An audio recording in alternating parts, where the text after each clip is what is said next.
কুল হুয়াল্লাহু আহাদ আল্লাহুস সামাদ লাম ইয়ালিদ ওয়া লাম ইউলাদ ওয়া লাম ইয়াকুল লাহু কুফুয়ান আহাদ। বিশ্বনবীকে আল্লাহ তাআলা বলে দেন, ও নবী, আপনি দুনিয়ার মানুষকে জানায় দেন, কুল হুয়াল্লাহু আহাদ, আল্লাহ তাআলা এক, আল্লাহ তাআলা একক, আল্লাহুস সামাদ, আল্লাহ তাআলা দুনিয়ার কোনো মানুষের, দুনিয়ার যা কিছু সৃষ্টি করছেন এই সব কিছুর কোনো কিছুর প্রতি আল্লাহ তাআলা মুখাপেক্ষী নন, বরং দুনিয়ার যত কিছু আছে এই সব কিছু আল্লাহর মুখাপেক্ষী।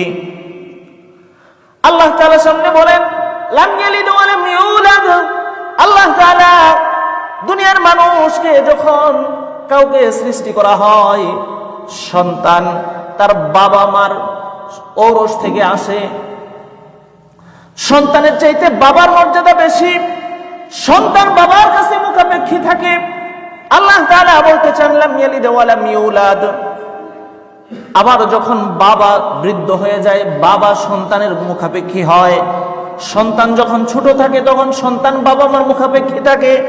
আবার যখন বাবা মা বৃদ্ধ হয়ে যায়, সন্তান যুবক বয়সে উপনীত হয়, তখন এই বাবা মা সন্তানের মুখাপেক্ষী হয়ে যায়।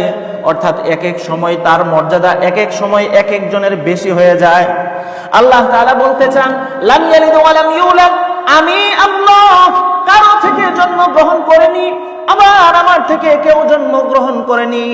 তার মানে আল্লাহ বুঝাতে চান, আমি কারো থেকে জন্ম হই নাই, তার মানে আমি কারো দিকে মুখাপেক্ষী না। সুবহানাল্লাহ।